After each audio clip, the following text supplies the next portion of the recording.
والسلام على سيد الأنبياء والمرسلين وعلى آله وأصحابه أجمعين أما بعد فأعوذ بالله من الشيطان الرجيم بسم الله الرحمن الرحيم قال رسول الله صلى الله تعالى عليه وسلم نعم سحور المؤمن التمر أو كما قال عليه الصلاة والسلام صدق رسوله النبي الكريم الأمين إن الله وملائكته يصلون على النبي يا أيها الذين آمنوا صلوا عليه وسلموا تسليما محبة فريا الصلاة والسلام عليك يا سيدي يا رسول الله وعلى آلك وأصحابك يا سيدي يا حبيب الله الصلاة والسلام عليك يا سيدي يا خاتم النبيين وعلى آلك وأصحابك يا سيدي يا محمد رسول الله صلی اللہ تعالی علیہ وآلہ وسلم۔ انتہائی قابل احترام دوستوں، بزرگوں، بھائیوں، ماہ رمضان المبارک اور روزے دے فضائل و مسائل دے بیان دا سلسلہ سنے درس کی گفتگو چل رہی سی۔ پچھلے 2 دنوں دے اندر سحری دے فضائل احادیث مبارکہ دی روشنی دے اندر اور پھر سحری دی اجازت علم دا واقعہ آپ اللہ کے سامنے میں عرض کی تھا۔ آج کے درس کے اندر جو حدیث پاک میں آپ اللہ کے سامنے پڑھی ہے کہ جہاں ابو داؤد کی سیاستہ دی معتبر کتاب ابو داؤد اس کے اندر حدیث پاک موجود ہے۔ آقا کریم صلی اللہ علیہ وسلم نے ارشاد فرمایا نعم سحور المؤمن التمر، فرمایا مومن دی سب تو بہترین سحری کھجور ہے۔ سبحان اللہ۔ اور ایک بات میں عرض کی تھی پیچھے ایک درس کے اندر کہ جس طرح افطاری کے اندر کھجور استعمال کرنا میرے مصطفیٰ کریم صلی اللہ علیہ وسلم کی سنت مبارکہ ہے، اسی طرح سحری کے اندر کھجور استعمال کرنا یہ بھی میرے مصطفیٰ کریم صلی اللہ علیہ وسلم کی سنت مبارکہ ہے۔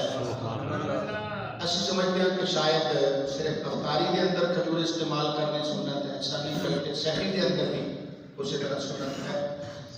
تو آقا کریم صلی اللہ علیہ وسلم نے فرمایا کہ مومن کی بہترین سحری کی ہے کھجور ہے۔ آج کے درس کے اندر جس طرح میں پہلے ایک مرتبہ عرض بھی کیتا سی کہ کھجور کے جو طبی فوائد ہیں انہوں کا بھی میں تذکرہ کرنا ہے۔ اس کو پہلے ایک حدیث پاک مزید سماعت فرماؤ۔ جامع ترمذی کے اندر حدیث پاک ہے اور ابو داؤد شریف کے اندر بھی ایک حدیث پاک ہے، وہ دونوں میں عرض کرنی ہے۔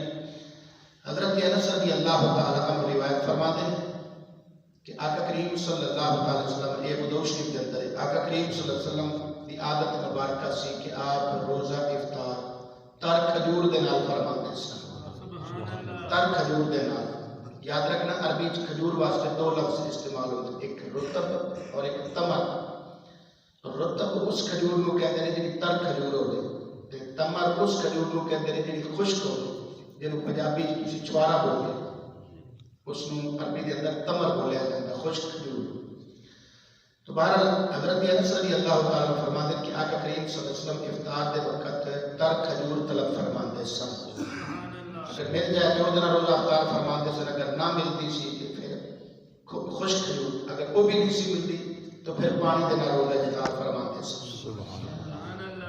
اور جامع ترمذی کے اندر جو حدیث پاک ہے اس کے راوی حضرت سلیمان بن عامر رضی اللہ تعالیٰ عنہ، آپ فرماتے ہیں کہ آقا کریم صلی اللہ علیہ وسلم نے فرمایا کہ افطار دے وقت فرمایا روزہ افطار تسی کھجور دے نال کریا کرو کہ کھجور برکت والی ہے۔ سبحان اللہ۔ اگر کھجور نہ ملے پھر فرمایا کہ تسی پانی نہ روزہ افطار کرو کیونکہ پانی پاک کرنے والا ہے۔ سبحان اللہ۔ تو یہ دونوں حدیث مبارکہ اس بات کی بہت واضح دلیل ہے کہ آقا کریم صلی اللہ علیہ وسلم کھجور کو کتنی ترجیح فرماتے سن۔ تو ہمارا دیگر کئی ساری ایسی حدیث مبارکہ نے کھجور دی فضیلت کے اندر چند ایک حدیث مبارکہ اور پھر انہوں نے طبی فوائد و سماعت فرماؤ۔ بخاری شریف کے اندر تقریباً 4 مقامات حدیث پاک آئی ہے جس کے راوی جناب حضرت سعد بن ابی وقاص رضی اللہ تعالیٰ عنہ جنہاں کا شمار 10 مبشرہ میں چلتا ہے کہ اسے حبین حضرت سعد بن ابی وقاص جنہاں نے میرے مصطفیٰ کریم صلی اللہ علیہ وسلم نے ایسے دنیا میں جنت کی بشارت عطا کی۔ سبحان اللہ۔ حضرت سعد بن ابی وقاص رضی اللہ تعالیٰ عنہ فرماتے ہیں کہ آقا کریم صلی اللہ علیہ وسلم نے ارشاد فرمایا کہ کھجوراں وچوں سب تو عمدہ ترین کھجور، کئی قسموں کی نا کھجور آتی ہیں، تو سب تو افضل اور عمدہ کھجور عجوا ہے۔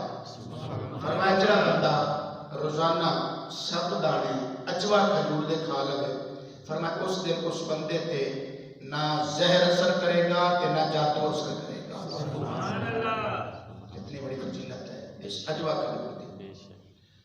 اور دوسری حدیث پاک ہے جناب حضرت ابو ہریرہ رضی اللہ تعالیٰ عنہ، اس حدیث پاک کے راوی نے جامع ترمذی اور ابن ماجہ کے اندر اور ابو داؤد کے اندر حدیث پاک ہے۔ حضرت ابو ہریرہ رضی اللہ تعالیٰ عنہ فرماتے ہیں آقا کریم صلی اللہ علیہ وسلم نے فرمایا کہ کھجور جنتی پھل ہے۔ سبحان اللہ، کھجور جنتی پھل ہے، فرمایا اس کے اندر اللہ تعالیٰ نے زہر کے کو بھی شفا رکھی ہے۔ سبحان اللہ۔ اس طرح تیسری حدیث پاک کے کنز الاموال شریف کے اندر حدیث ہے جس کے راوی حضرت ابو ہریرہ رضی اللہ تعالیٰ عنہ ہی نے، آپ فرماتے ہیں کہ کھجور جڑا بندہ استعمال کرتا ہے اس کو کدے پینڈس نہیں ہو سکتی، پینڈس درد ہوتا ہے نا، فرمایا اللہ تعالیٰ اس کو غسل محفوظ رکھتا ہے۔ کتنی بڑی فضیلت ہے۔ اور جامع صغیر کے اندر حدیث پاک ہے، فرمایا کہ کھجور پیٹ کے کیڑے بھی ختم کر دیندی ہے۔ کئی حضرات ہوتے ہیں نا، بالخصوص بچے مٹی وغیرہ کھاندے ہیں، انہوں نے پیٹ اکثر کیڑے پیدا ہو جاتے ہیں، تو انہوں نے ختم کرنے کا جو طبی علاج ہے کہ انہوں نے نہار چند کھجورا کھلا دو، 8-10 دن تسی عمل کرو تو انشاءاللہ تواڈے سامنے اس کا رزلٹ آ جائے گا۔ اور جنہاں دوستوں نے میں کئی مرتبہ بات دسی، انہوں نے تجربہ کیتا ہے اور پھر انہوں نے تجربہ اپنا دسیا، انہوں نے واقعی اسی طرح کا ہوتا ہے۔ کھجور استعمال کرو نہار میں جس کے پیٹ کیڑے ہو، یا پھر گاجر کا جو رس ہے نہار میں استعمال کرو 8-10 دن، انشاءاللہ فائدہ ہو جائے گا۔ تو بہرحال پیٹ کے کیڑے واسطے بھی کھجور بہت مفید ہے۔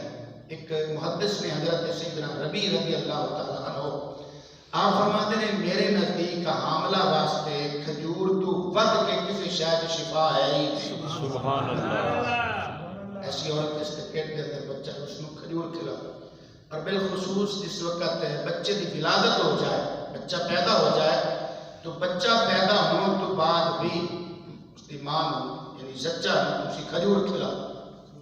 اسی کدے اس وقت اس پاسے توجہ کی تھی، کوئی بندہ دس کرے کدے توجہ کیتی نہیں، سارے پنجابی کا رواج ہے، یہ عرباں کا رواج ہے۔ تو حدیث پاک کے اندر اتنی زیادہ فضیلت آئی ہے، اور قرآن پاک کے اندر اللہ تعالیٰ نے حکم فرمایا حضرت عیسیٰ علیہ السلام کی جس وقت ولادت ہوئی، سورہ مریم پارہ نمبر 16 کی آیت مبارک، حضرت جناب عیسیٰ علیہ السلام کی ولادت مبارک ہوئی تو آپ کی والدہ مائدہ حضرت جناب سیدہ مریم رضی اللہ تعالیٰ عنہا، اللہ تعالیٰ نے فرمایا وَحُزِّي إِلَيْكَ بِجِذْعِ النَّخْلَةِ تُسَاقِطْ عَلَيْكَ رُطَبًا جَنِيًّا۔ اللہ تعالیٰ فرمایا کہ حضرت عیسیٰ علیہ السلام کی ولادت ہوئی نا، قریب ایک کھجور کا ایک سکا مڈ سی، تو حضرت جناب مریم بی بی مریم سلام اللہ علیہ اتنے اپنے بچے کو جنم دیتا اور اس مڈ دے نال ٹیک لائی سی، تو اللہ تعالیٰ فرمایا کہ بی بی مریم اس سکے مڈ نو ہاتھ لانا تیرا کام ہے، اینو ہرا بھرا کر دینا اور اس تے پھل لا دینا ساڈا کام ہے۔ سبحان اللہ۔ اللہ تعالیٰ فرمایا وَحُزِّي إِلَيْكَ بِجِذْعِ النَّخْلَةِ، فرمایا ایسے کھجور دے مڈ نو حرکت دے، اینو ہاتھ لا۔ حضرت بی بی مریم نے ہاتھ لایا تو اللہ تعالیٰ نے اس کو سبزی فرما دیتا، اور پھر اس کے جو شاخہ بھی نکل آئی، پتے بھی نکل آئے، دور بھی لگا تے پھل بھی لگا تے پک بھی گیا۔ آپ نے حرکت دیتی تے پکیاں، اللہ تعالیٰ فرمایا تُسَاقِطْ عَلَيْكَ رُطَبًا جَنِيًّا، فرمایا اللہ تعالیٰ فرمایا بی بی مریم اینو حرکت دے، تر کھجورا دے دے تو تیرے تے گرن گی۔ سبحان اللہ۔ رطب میں تم دسے نا، رطب تر کھجور نو بولتے ہیں، تمام خوش کرو، رطبًا جَنِيًّا، فرمایا تر کھجورا گرن گی۔ تو اس وقت اللہ تعالیٰ نے کی کھان دا حکم ہوتا ہے کھجور، اگر اس کو بہتر کوئی شے ہوگی تو اللہ تعالیٰ کو دے کھان دا حکم اس وقت فرماتا ہے۔ اسی طرح فتاوی حدیثیہ کے اندر امام ابن حجر حیثمی مکی شافعی رحمۃ اللہ علیہ انہوں نے حدیث سے بات بیان کی تھی کہ آقا کریم صلی اللہ علیہ وسلم نے فرمایا کہ بچے کی ولادت کے وقت ماں نو کھجور کھلاؤ، اسی جوس پیوائیے، فلاں جڑی شے اللہ دے محبوب صلی اللہ علیہ وسلم نے فرمائی ہے نا، اس تو بعد کے کوئی شے بہتر ہو سکتی نہیں۔ اس واسطے یہ تسی استعمال کر کے دیکھو، میرے دے فائدے دیکھو۔ اس تو علاوہ جو طبی فائدے حکماء حضرات حکیمہ نے طبیبہ نے اپنی طبی کتب کے اندر کھجور دے جو فوائد بیان کیتے ہیں، وہ سماعت فرما حکماء اور طبیب حضرات لکھتے ہیں کہ کھجور ایک ایسی چیز ہے پرانی تو پرانی قبض نو کھجور دور کر چھڑتی ہے. اس بندے میں شکایت ہے پرانی کھجور کھاتا اپنا پرانی قبض ختم نہیں ہوتی، وہ کھجور استعمال کرے اس کی قبض دور ہو جائے گی. اسی طرح حکماء نے اور طبیب حضرات نے لکھا ہے کہ دمہ، دل، گردہ، پتا، مسانہ انہاں دیا بیماریاں وچ جڑا بندہ مبتلا ہے کھجور استعمال کرے اللہ تعالی شفا عطا فرمائے گا. سبحان اللہ. دمہ ہوئے، دل دا مریض ہوئے، گردے دا مریض ہوئے، پتے دا، مسانے دا، وہ دے واسطے کھجور بہترین مفید ایک غذا بھی ہے اور اس کے اندر علاج و شفا بھی ہے. اسی طرح طبیب حضرات نے اس کے فوائد کھجور کے فوائد نے لکھا کہ کھجور پرانی بلغم نو بھی دور کر دیتی ہے. سبحان اللہ. اسی طرح کھجور منہ دی خشکی نو بھی دور کر دیتی ہے. اکثر کئی حضرات نا کہتے کہ سارے منہ تو خشکی پیدا ہو جاتی، لعاب بنتا ہی نہیں، تو کھجور استعمال کرے اللہ تعالیٰ وہ منہ دی خشکی نو دور فرما دے گا. اسی طرح کھجور قوت باہ یعنی قوت مردانگی جڑی ہے اس کے اندر بھی اضافہ کرتی ہے.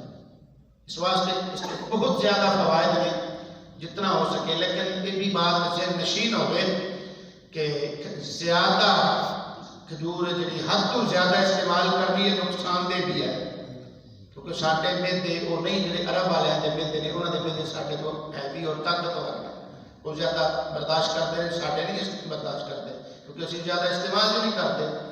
تو ایک وقت دے اندر کھجور بہت ہی بندہ زیادہ کھاوے تے 60 تو 100 گرام دے درمیان اتنی استعمال کرے، یعنی 5-7 کھجوراں زیادہ تو زیادہ نہ کھاوے ایک وقت دے اندر. پھر اگر کھانا چاہے دوسرے وقت وچ کھا لے، تیسرے وقت وچ کھا لے، ٹھیک ہے. ہن چونکہ روزے میں دوپہر میں نہیں بندہ کھا سکتا، تو سحری اور افطاری دے وقت 5-7 کھجوراں ڈیلی بندہ استعمال کرے. اور اسی تو صرف کرتے ہی ماہ رمضان وچ استعمال اگوں پچھلے کھجور دے لاگے نہیں جاتے، تو اگوں پچھوں بھی استعمال کرنی چاہیے. باقی 11 مہینوں کے اندر اس کے بہت زیادہ فوائد ہیں، اور بھی اس کے کئی فوائد ہیں، لیکن وقت میرا پورا ہو گیا. میں اس سے اتفاق کرنا. اللہ تعالیٰ سب نو سمجھن دی عمل دی توفیق عطا فرمائے. آمین. وآخر دعوانا الحمدللہ.